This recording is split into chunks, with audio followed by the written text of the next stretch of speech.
Va appeler ta mère, elle va te nourrir. Mais maman Nawa, j'ai faim. Moi, je suis pas ta mère et je serai jamais ta mère.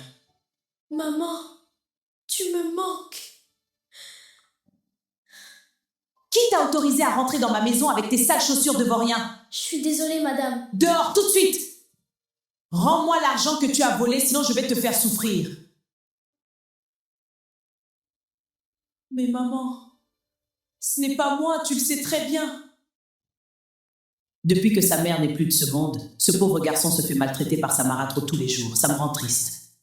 Je t'avais dit de ne pas faire ça! Tu vas m'écouter maintenant! Tiens, ça t'apprendra! À genoux, tout de suite! Tiens, mange ceci. Merci beaucoup, madame. Depuis 2 jours, je suis affamée.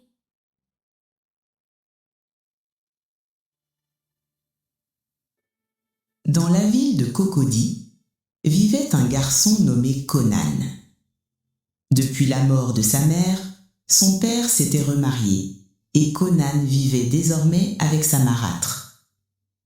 Dans la maison, la vie n'était pas facile pour lui. Très souvent, Conan regardait ses demi-frères manger pendant qu'il restait silencieux, à l'écart.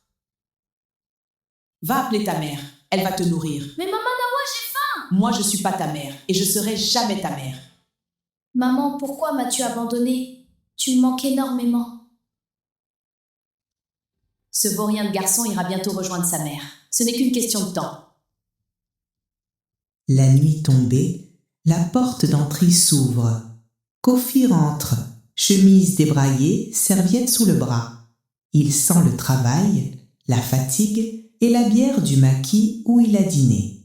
Pourquoi j'entends l'enfant sangloter encore là? Chérie, je te jure, j'ai préparé, j'ai servi. Il a refusé de manger. Il dit que ma cuisine pue. Il dit que sa vraie mère cuisinait mieux. Conan, c'est vrai ça? Non, papa.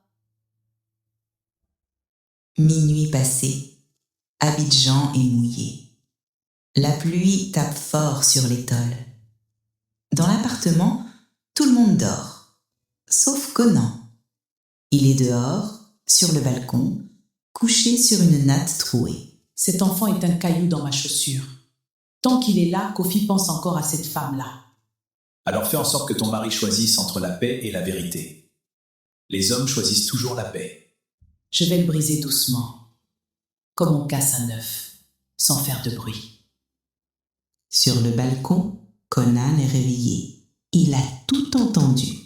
Il se recroqueville sur la natte. La pluie continue. Cette nuit-là, Conan plonge dans un sommeil lourd. Et dans ce sommeil, quelque chose arrive. Il plonge dans un univers sacré. Mon fils, je te vois. Je vois tout. Maman, elle veut me détruire. Pourquoi tu m'as laissé? Je ne t'ai pas laissé.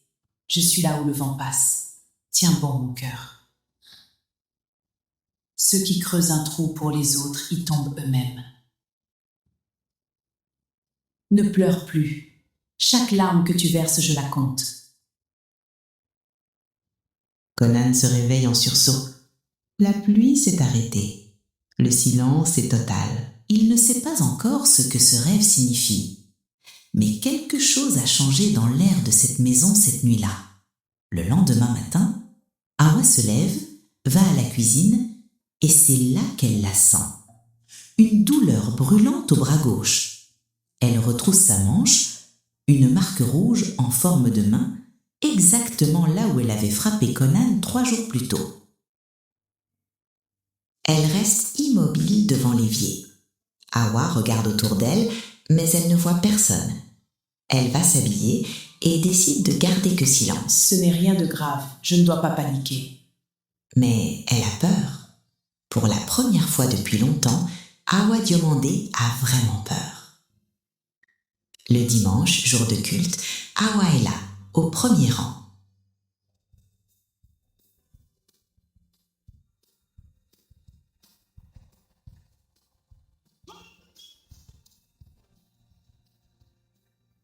Le pasteur assémien s'arrête soudainement au milieu de son sermon. Il ferme les yeux. L'assistance se fige. Sa main reste levée. 200 personnes retiennent leur souffle. Il y a quelqu'un dans cette salle qui fait souffrir un enfant sans défense. Un enfant dont la mère n'est plus là pour crier. Mais l'Éternel m'a dit ce matin, les prières d'une mère ne meurent pas avec elle. Des murmures traversent l'assemblée. Quelques têtes se tournent. Mais Hawa ne bouge pas. On ne combat pas un orphelin, car derrière lui, il y a une armée invisible. Elle essaie de se lever. Ses jambes ne répondent plus. Elle tombe à genoux sur le sol de l'église. Les gens autour pensent que c'est le Saint-Esprit. Ils ne savent pas encore que c'est la peur. Si tu aimes mon fils, abonne-toi à ce compte et mets un j'aime sur cette vidéo avant de continuer. Le soir même, Kofi est rentré tôt. Il a entendu parler de l'incident à l'église. Un ami lui a envoyé un message. Il attend, assis à la table, sans allumer la télé. Hawa, assieds-toi. Qu'est-ce qui s'est passé à l'église aujourd'hui? Mon mari, c'est quoi cette question? Le pasteur fait ça à tout le monde, c'est son travail. C'est des coïncidences. Les gens voient ce qu'ils veulent voir.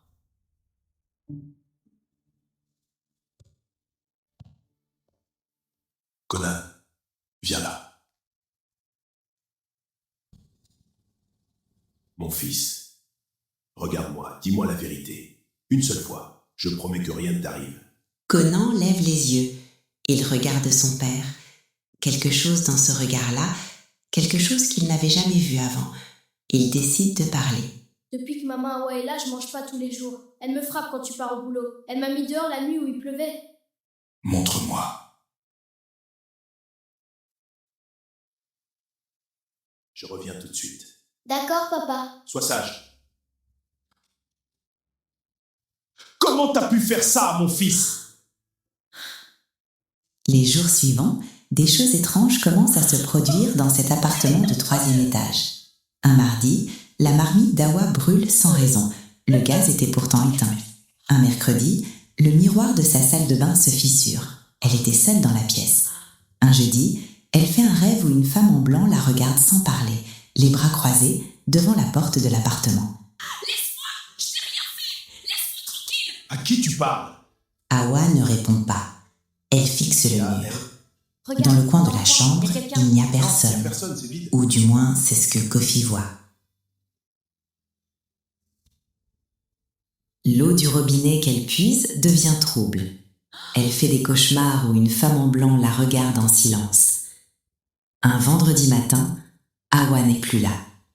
Son téléphone est sur la table, sa paire de chaussures est à l'entrée. Elle est partie pieds nus.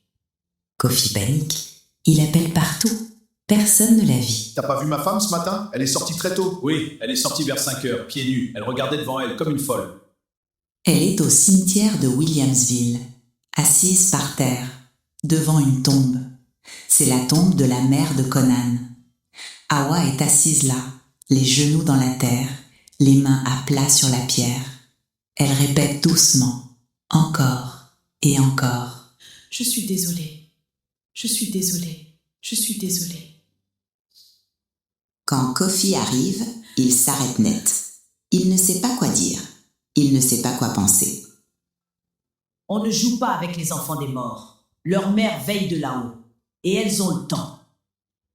Cocody, même immeuble, 3e étage.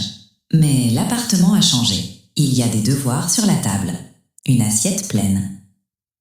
Tu m'as pardonné? Oui, papa.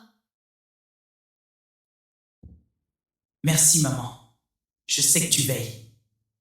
Le vent souffle, doux, chaud, comme une main posée sur une joue. La méchanceté peut régner un temps, mais la justice finit toujours par frapper à la porte. Si tu as aimé cette histoire, abonne-toi à ce compte et écris sauver en commentaire.